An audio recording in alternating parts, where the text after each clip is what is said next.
आरक्षण मिळावं ही भूमिका तुमची आहे, काय मुख्यमंत्र्यांना मागणी केली असेल?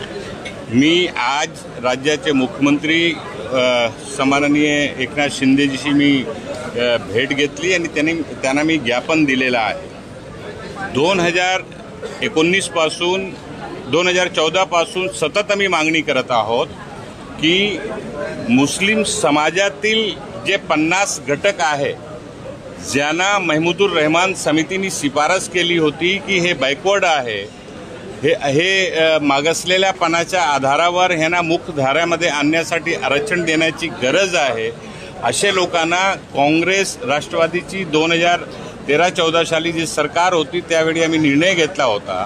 काही लोक कोर्टात गेले, कोर्टाने सुद्धा सगळे कागदपत्र आणि डाटा वगैरे पाहून कोर्टाने सुद्धा शैक्षणिक क्षेत्रामध्ये आरक्षण सुरू ठेवावा अशा अंतरिम आदेश सुद्धा दिला होता।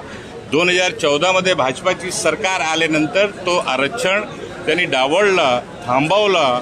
आज त्या 14 पासून विधानसभा असो, सरकारचे मुख्यमंत्री असो, सतत आम्ही मागणी करत आलेलो आहोत की ताबडतोब हे बहाल केला पाहिजे जो दिलेला आरक्षण आहे, जेणेकरून मागासलेल्या पणाच्या आधारावर ज्या मुली शैक्षणिक क्षेत्रामध्ये, हायर एज्युकेशनमध्ये किंवा शासकीय नोकरीशी वंचित आहे अशा लोकांना देशाची आणि राज्याची मुख्यधारामध्ये, मुख्य प्रवाहामध्ये आणण्यामध्ये मदत होईल अशी प्रकारची आज मागणी राज्याच्या मुख्यमंत्र्यांकडे आम्ही केलेली आहे। मुख्यमंत्र्यांनी काय आश्वासन दिलं तुम्हाला? काय नाही, मुख्यमंत्र्यांनी सांगितलंय की मी तपासणी करतोय, पाहतो, याची माहिती घेतोय आणि जो उचित होईल तशा प्रकारचा मी निर्णय घेईल अशा प्रकारचे आश्वासन राज्याच्या मुख्यमंत्र्यांनी दिलेलं आहे। परंतु 2014 पासून वारंवार मागणी करून सुद्धा आजपर्यंत निर्णय होत नाही, हा दुर्दैव आहे। बाबासाहेब आंबेडकरांनी जेव्हा संविधान लिहिलेला होता त्यावेळी त्या संविधानाच्या माध्यमातून या देशामध्ये राहणारे प्रत्येक जाती, जमात, समाज, ज्या मागासलेला समाज आहे त्याला या देशाच्या मुख्य प्रवाहामध्ये आणण्यासाठी आरक्षणाची तरतूद केली होती आणि त्या आरक्षणाची तरतुदी अनुसारच डॉक्टर मनमोहन सिंगनी 2012-13 मध्ये काँग्रेस आघाडीची सरकार जेव्हा होती त्यांना आम्ही नियुक्ती केली होती की महाराष्ट्रामध्ये काय परिस्थिती आहे त्याचा अहवाल द्या। त्यांनी 2013-14 मध्ये जेव्हा अहवाल दिला त्या जातीचं वर्णन करून की अमुक मुस्लिम समाजामध्ये अमुक जो समाज आहे तो मागासलेला आहे, त्याला मुख्य धारामध्ये आणण्यासाठी आरक्षण देणं गरजेचं आहे, म्हणून तो आम्ही निर्णय घेतला होता आणि त्याचा लाभ 1 वर्ष त्यावेळी लोकांना मिळाला होता। परंतु दुर्दैव आहे की सरकार आजपर्यंत हा महत्त्वपूर्ण जो मुद्दा आहे देशाच्या आणि राज्याच्या मुख्य प्रवाहामध्ये आणण्यासाठी समाजाच्या लोकांना त्या डावलतायत, हा दुर्दैव आहे। आमची मागणी आहे की ताबडतोब शिंदेजींची सरकारने हा निर्णय घेतला पाहिजे आणि 2013-14 ज्या आधारावर निर्णय घेण्यात आला होता त्याचा GR आहे तो त्याला पुन्हा बहाल केला पाहिजे अशी आमची मागणी आहे। हिंदी में भी आपसे जानना चाहेंगे कि मुस्लिम आरक्षण की मांग तो हो रही है लेकिन कोर्ट एम्पिरिकल डेटा मांगता है, क्या आरक्षण दिया गया तो कोर्ट में टिक पाएगा? देखिए, हम मुस्लिम समाज को आरक्षण देने की बात धर्म या मजहब के नाम पर हम लोग नहीं कर रहे हैं।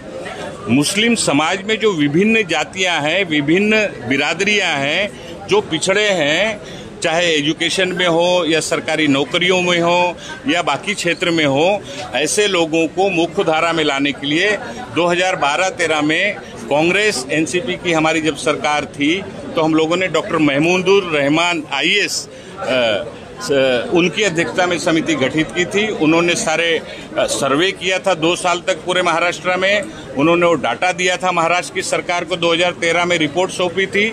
उस आधार पर 2013-14 में कांग्रेस NCP की सरकार ने विभिन्न प्रवर्ग के जो लोग हैं 50 बिरादरी के लोग उनको आरक्षण देने का निर्णय लिया था। सोशल और इकोनॉमिकल बैकवर्डनेस की बुनियाद पर उनको देने का निर्णय लिया था और जिसको हाई कोर्ट ने भी उस समय मंजूरी दी थी कि शिक्षा के क्षेत्र में आरक्षण चालू रखना चाहिए। लेकिन 2014 में भारतीय जनता पार्टी की सरकार आने के बाद उस आरक्षणों को रोक दिया है। हमारी मांग है, आज हमने मुख्यमंत्री शिंदे जी से मुलाकात की है, उनको ज्ञापन दिया है, उनको महमूदुर रहमान समिति की सिफारिश, जिन बिरादरियों को आरक्षण देना जरूरी है उसकी यादी, लिस्ट, वो सारी चीज़ उनको हमने बताया है। उन्होंने बैठकर गौर से सुना है और उन्होंने आश्वस्त किया है कि इसकी हम जांच करके उस पर उचित निर्णय लेंगे।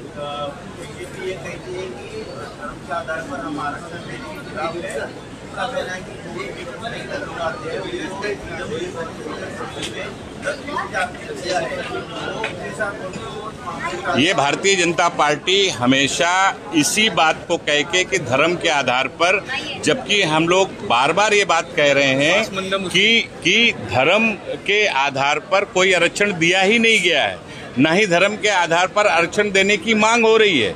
ये जो इकोनॉमिकल एंड सोशल बैकवर्डनेस जिन जिन बिरादरियों में है उनको मुख्य धारा में लाने के लिए उनकी यादी, बाकायदा उनकी सूची हमने दिया है बिरादरियों की, और वही निर्णय हम लोगों ने 2014 में लिया था।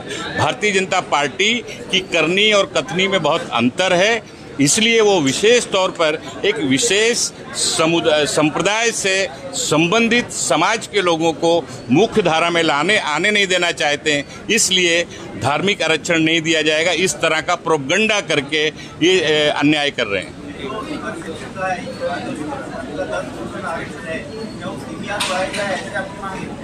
सवाल देखिए, हर समाज को, सवाल कोई एक विशिष्ट समाज की बात नहीं है। जो इकोनॉमिकल सोशल बैकवर्डनेस, जो पिछड़ापन है, वो पिछड़ेपन को दूर करने के लिए, सबको मुख्य धारा में लाने के लिए देश के संविधान ने आरक्षण के माध्यम से प्रोविजन किया है और वो लागू होना चाहिए।